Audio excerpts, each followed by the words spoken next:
To the untrained eye, this nondescript mound, located on the east side of the Sandia Mountains, is just another bump in the landscape. However, beneath the soil lie remains of a 200-room 14th century village.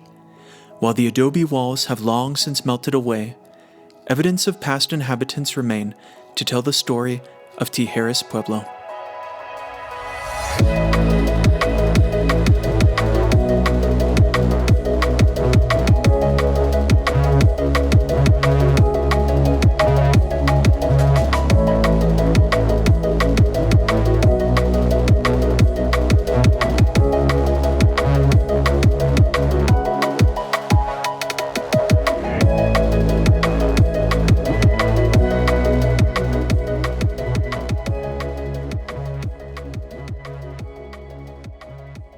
Buried under rooms of the main mound is the earliest known structure at Tijeras, a pit house that may have been a seasonal residence.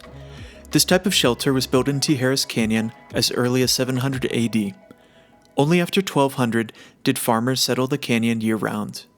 By 1325, most of these small communities were depopulated, and people gathered to build larger villages at Tijeras and San Antonio. Pit houses are simple, efficient dwellings built partly underground. Although the shape can vary from round to square, most pit houses had similar construction and features. They were naturally comfortable, absorbing coolness from the earth in the summer and warmth in the winter. Pit houses were dug 2 feet deep with a packed clay floor. Upper walls were built of poles, earth, and stone. The roof was probably made of logs, brush, and mud, and supported by 4 posts.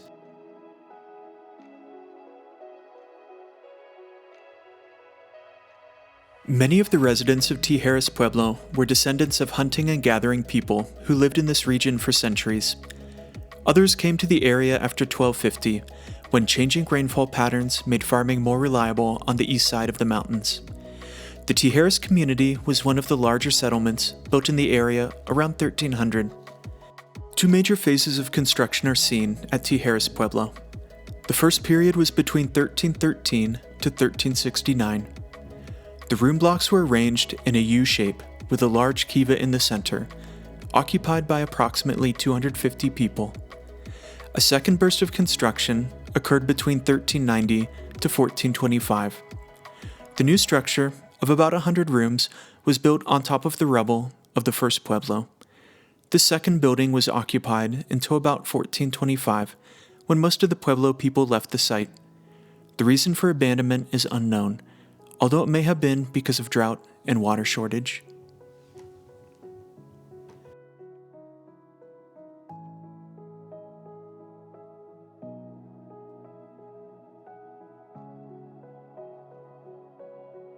Several materials and methods of construction were used at Tijeras. The simplest is called puddled adobe, forming walls with successive layers of a thick mixture of adobe mud. Each layer or puddle must dry before the next is added. Although easy to build, this method is relatively weak and prone to rapid erosion from the elements, unless freshly replastered annually. All of the walls and roofs were constructed with one or more of the 3 same materials used for centuries in the Southwest, those of rock, wood, and clay soil. Given a few hundred years of wind, rain, and fire, prominent multi-room pueblos could be reduced to nothing more than a subtle mound on the landscape.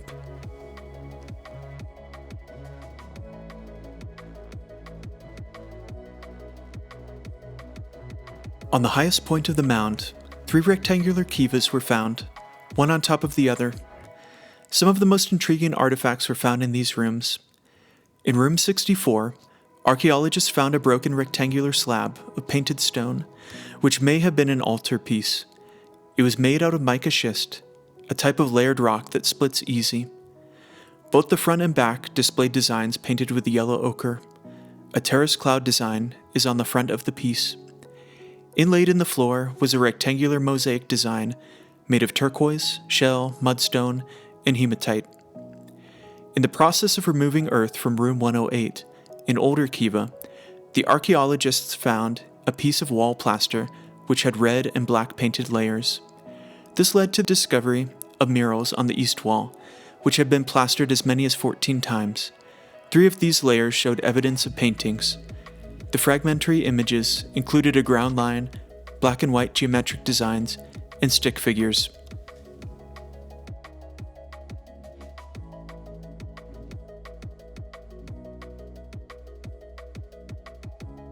A broad range of pottery traditions are represented at Tijeras. When you walk the trail, scan the ground closely and look for pot shards. The people of Tijeras were most likely to have spoken Tiwa, with modern descendants of some residing at present-day Isleta Pueblo. Evidence of domesticated turkeys was found in rooms as well as outdoor enclosures. Grinding bins were uncovered during excavation, where corn was processed into meal or flour.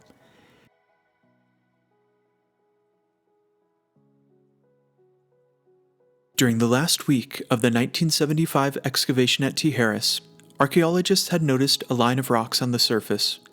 Because grasses were thicker on the uphill side, it was thought they could have been used to hold back water, and that the grasses now grew where there were once crops. To test the idea, a 3-foot-long trench was cut across the area. To everyone's surprise, the excavation revealed a 2-foot-thick rock wall, composed of stacks of stones mortared with hard clay. On the south side, the stacked rocks extended 4 feet below the surface. To the north, archaeologists found floor, which meant this was a room. In the fill, extending into the room, were rocks that appeared to have fallen there. If these had once been stacked, then the height of the original wall could be estimated. Since the exposed section of wall appeared curved, 25 more feet were exposed. By measuring how much the wall curved, it was determined that it could be part of a circle that was 45 feet in diameter. To find out if this was part of a larger structure, 4 test pits were dug at locations along the diameter. All revealed curved wall, and the large kiva had been found. A tree ring impression on the hardened clay floor was so detailed it was used as reference for dendrochronology and determined to be cut in 1313 AD, making this one of the first structures built at Tijeras Pueblo. If you've made it this far, please subscribe to the channel and join me on our next adventure.